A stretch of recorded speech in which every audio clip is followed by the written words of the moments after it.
Curious ka ba kung ilang beses ba talaga dapat para masatisfy mo ang isang babae?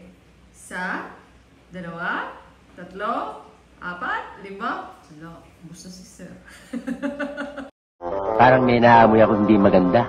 I'm sorry to say, walang bilang sir. May mga babae po na gusto nila isa lang, sapat na. May mga babae naman na dalawa, tatlo, apat ang gusto. So, there is no exact number po para magbigay sa inyo kung ilang beses masatisfy ang isang babae. Pero, stop it. Get some help. bakit nga ba nakakarami ang isang babae? Dahil may dalawang klase ng orgasm, mga madam and sir. We have the multiple orgasm and stacking orgasm. Kaya nga, ikaw alam kung magaling ang tsamba mo, malakas eh. So ano nga ba itong tinatawag na multiple orgasm? Ito po yung mga kalalakihan or even po mga kababaihan na natapos ang apat na phases ng sexual response. Kung ikaw ay dati ko pang subscriber, alam mo na ang ibig sabihin ng EPOR. Yes, EPOR, hindi F4. EPOR means excitement, plateau, orgasm, and resolution. Sa madaling salita mga madam and sir, kung ang isang lalaki ay nakarelease ng kanyang similya, ibig sabihin po natapos niya ang resolution, natapos niya ang apat na phases ng sexual response. Oh my God! Wow! So ano naman ito tinatawag na stacking orgasm? I bet you. Maniwala ka man sa hindi. Kaya-kaya ito ng mga kababaihan. Madalas, opo, kaya nila itong gawin kapag masipag ang kanilang partner. Sana. Galing mo pala dyan ah. Hindi ko alam ah.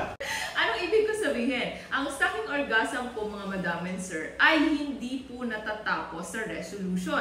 Anong ibig ko sabihin? Kung kanina sa multiple orgasm natapos niya yung apat na phases, dito naman po sa stacking orgasm hindi po natatapos or hindi nag-e-end sa resolution. Ano ibig ko sabihin? Ang galing ng mga kababaihan dito, talented.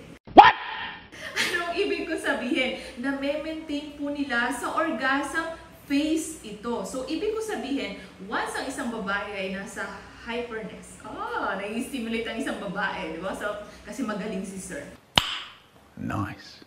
Anyway, so, nandito sila sa orgasm sa peak, okay? Sa peak ng kanilang sensitivity, okay? And then, ma-down lang yan ng konti papunta sa resolution. Pero hindi eh. Hindi sila ma-down. Up ulit yan. Para yung ECG. Ganon-ganon na.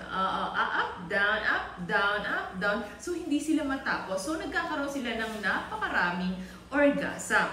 But, it's different po sa multiple orgasm kasi natapos nila yung phases. So, naintindihan kita. Gusto mo itong mangyari sa partner mo, no?